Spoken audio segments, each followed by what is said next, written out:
Good evening, everyone. Thank you for having me. Such a heavy responsibility over my shoulders. Many people think that I'm the savior. Many people think that I'm an angel, and many think that I'm the devil. And I don't know who to believe. I'm just a very simple individual, and I have a story. I have been in a big fight against many forces that tried to steal my freedom. And I had to fight so hard for my freedom. I went against the flow of my own society, which many considered me as a traitor. And I don't blame them. They have a reason. Because I went against the interest of the tribe. And I thought that the higher interest of humanity was and still more important. If we have to choose between the interest of the group, the family, or the higher interest of the collective consciousness, I think the individuals must choose the higher interest of humanity. So this is basically my case, and I'm not here to defend myself or to build my case. I'm here to communicate with you within the best of my ability of the true nature of Hamas. Because we have a problem. We have division, and there are many accusations. There are hate groups using this confusion, this chaos to project hatred, to spread lies. And they're accusing everybody of lying. So basically, tonight, I will use this energy, this opportunity, where we can focus on the facts on the ground to be able to see things for what they are. Because without truth, without being anchored in truth, we will be swayed with so many opinions, so many ideas, and confusion will lead to more hatred. Hatred will manifest in the form of terrorism. Maybe some people think it's a gossip to just have an opinion about something, but they don't understand the significance of words because they are actions. And many people are not responsible. They haven't lived it. They don't have a first-hand experience. It's a second-hand knowledge. All of it is borrowed. And there is only one way to know the truth: to experience it. Then those who have experience or encounter with truth, it is almost impossible to convey it. In principle, my father was one of the co-founders of Hamas organization. And I was there when Hamas was established. I remember his excitement about the movement. He told me a lot about it. Then I saw the movement developing, growing.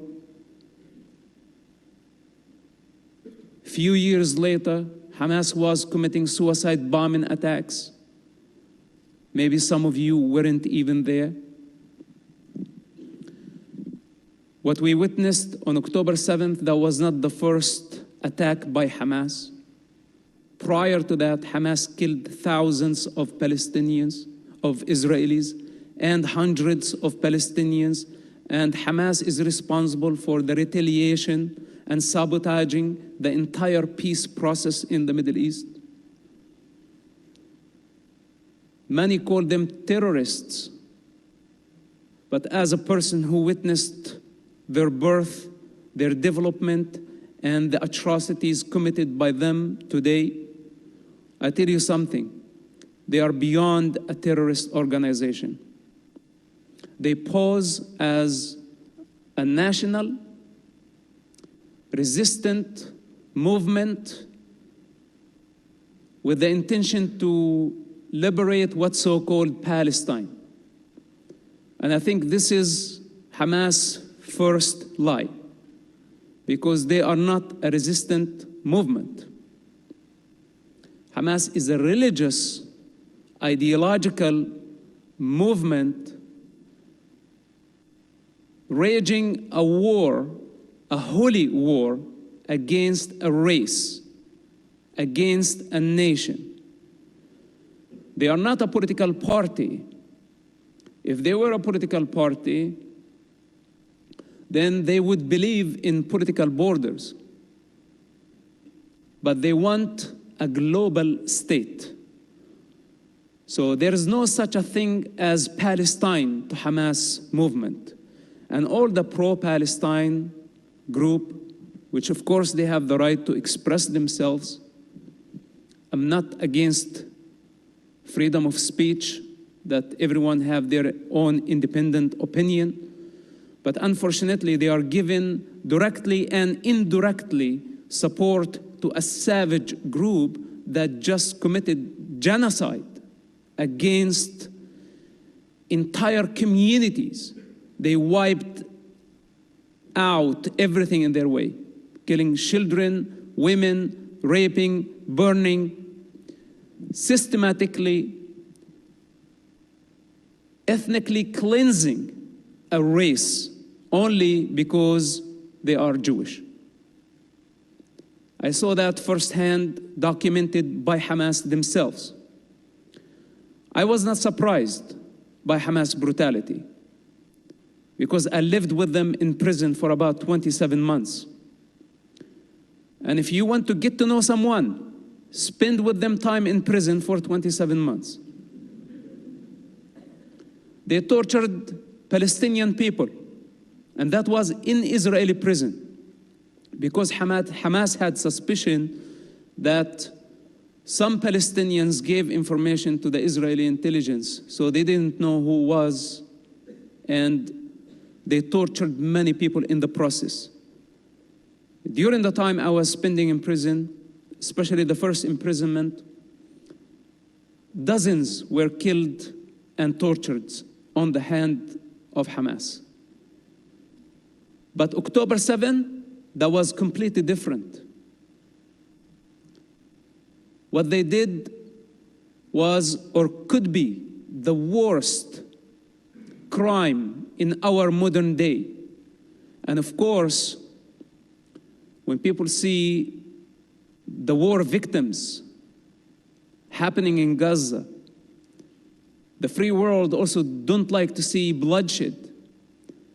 And people are having a hard time, which side do I take?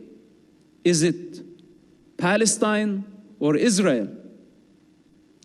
And of course, we took sides and we created division. But are we seeing things for what they are? Are we seeing Hamas for what it is? A radical, religious movement with global ambition that does not value the human life, that does not respect anything that is different, does not believe in dialogue, does not believe in democracy, does not believe in any philosophy or constitution outside of Islam, outside of Quran. Very narrow-minded people, but in the meantime, very dangerous. On the other hand, we see the democratic model of the State of Israel, a very creative and productive nation that has contributed so much to life. Israel has been extending its hands to the region for more than 70 years, since its establishment, trying to build bridges of understanding, to build peace with the Arab nations. But the Arab nations insisted since 1948, since the establishment of the State of Israel, to annihilate the State of Israel first, before they establish an Arab state. The international community offered the Arabs to build an Arab state side by side the state of Israel back in 1948. But the Arabs refused. They came back in 1967 with the intention to annihilate the state of Israel, and they failed. Israel was extremely outnumbered by the Arabs. Hundreds of millions of Arabs surrounding the state of Israel, newborn, very small state. And when they lost the war, Israel controlled the West Bank, Sinai, and the Golan Heights. Since then, the Arabs have been trying so hard to destroy the state of Israel. 95% of the wars between Arabs and Israel were initiated by Arab countries against Israel, where Israel is always at defense. So we have a big problem. And we cannot just take sides without educating ourselves on what's really going on. Because if we end up supporting savages who just committed genocide, not just a terrorist attack. A terrorist attack usually is committed by a terrorist organization with political hatred. This is what motivates them. But to go and ethnically cleanse more than 20 communities, killing everything in your way, and everything is documented. This is what Israel suffered on October 7th. And this cannot be compared to the war victims in Gaza. And we cannot compare it by saying, okay, we have here 1,500 victims, and there we have 10,000 victims. And by the way, all Hamas statistics, not to be trusted. None of their statistic is accurate. And many of their footage came from Syria. Old videos taken in the Syrian civilian war that they say this is from Gaza. And many of it is fake because this is their propaganda. And who to blame? The free world started to blame Israel for the war victims in Gaza, but no one is condemning Hamas for taking their own people as human shields. And of course, in my case, I'm not surprised because even my own father, when he had to choose between Hamas and his oldest son, he chose the ideology. He sacrificed me. He told the whole world, you can kill him. I am not his father, and I will not come after you. So if you want to ask me about how Hamas actually, how much they care about children, their own children, Golda Meir at some point said, when Arabs love their children more than they hate us, there could be a chance for peace. It's a very true statement. And I'm fed up and tired of this entire conflict, just blind hatred towards people who are just trying to coexist in this region. And we're not talking about criminals who came and stole the land. We're talking about legal migrants came under the British mandate in the past century, and they were able to develop the country so fast that they went ahead all Arab countries combined with almost no resources because the Jewish nation believes in education. And this is their secret. After many years of studying the Jewish people, traveling throughout the world, meeting with their communities everywhere, I saw one thing in common that gives them power, and that's education. While unfortunately, the other side is inciting, teaching children hatred, teaching generations to blame with corrupt leadership that never took responsibility for anything. So when we look at the origins of this suffering and this conflict, we cannot just see, okay, I'm pro this, I'm anti that. No, it's a lot more complicated. And it's very important for us before we take sides, that we understand, are we on the side of truth or are we on the side of falsehood? And there is only one truth in this situation. And if it's true, whether if it's true or not, you cannot say nearly true. It has to be 100% true, and everything outside that is false.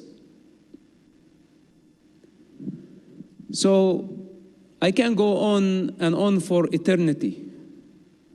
It's very important to understand before I finish this introduction, and we can move then to questions and answers, and I would like to communicate with you directly to see what's on your mind. And I hope that I will be able to satisfy your curiosity. But before we go there, have you noticed that everybody within the Palestinian leaderships have been asking for a Palestinian state, Palestinian state? But none of them is talking about a Palestinian nation. Because in order to have a state, you need a nation. And all these selfish leaderships, they just want a state. They don't want a nation. Because a state brings power, money, prestige, entourage. And a nation requires selfless leadership, where a true leader has to give up all desires in order to build a nation. It's totally the opposite. And none of those so-called leaders of Palestine, from Yasser Arafat all the way to Hamas, bunch of criminals. I'm responsible for my words. Bunch of criminals that stole people's resources. The most corrupt revolution in history. It's not in their interest to end the conflict because they profit out of it. They know only how to thrive in chaos. They don't know how to create, how to build. They don't like order. If there is no conflict, there is no need for them. This is why it's in their interest to keep it going for eternity. You can give them all the solutions in the world and they will reject it. So we need to understand that these people are profiting from this conflict. They're just using what's so-called Palestinian cause. It's non-existential. It's a broad term that anybody can use. Even the angry mob here in Michigan is using it. Everyone who has a little bit of hatred, they are trying to project through this device called Palestine. This is why I say it's non-existential. We don't know what it is. Anybody from Putin to Mexican cartel dressed up like Hamas, projecting Hamas. Because hate is an ideology. And this is what's in common between them and Hamas.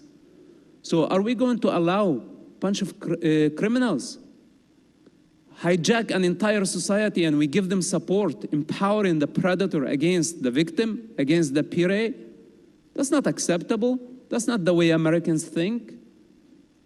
And are we going to allow people to spread hatred and anti-Semitism, hating the Jewish people? For what? You know, we need to look around and see the contribution of the Jewish people to the American society and to the rest of the world in every field of life. It's not acceptable. And Israel is fighting for its life. I'm not here to advocate on behalf of the state of Israel. But this is my personal experience, and it really bothers me. Because as long as we are not seeing things for what they are, this conflict will go for eternity. And this is not only Israel's fight, by the way. This is my fight as well. Since I was a very little child, Hamas wanted to destroy me. And I don't want to go through so many details, but the harder they tried, the stronger I became. And it's not coincidental that I'm standing here and I'm fighting against them. And many people accuse me of saying, okay, you're a Zionist propaganda. I say, no, you're totally mistaken. Maybe me and the Zionists and Israel have something in common to destroy Hamas, to eradicate them. because they are very dangerous, and they are going against the evolution of life, of humanity. They don't value the human life. They want me dead, they want Israel dead, they want the United States dead. What else does need to be said about Hamas?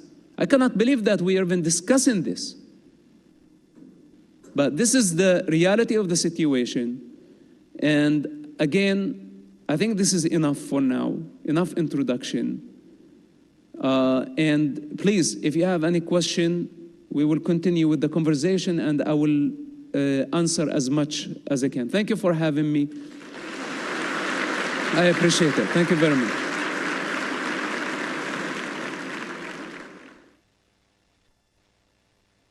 Thank you.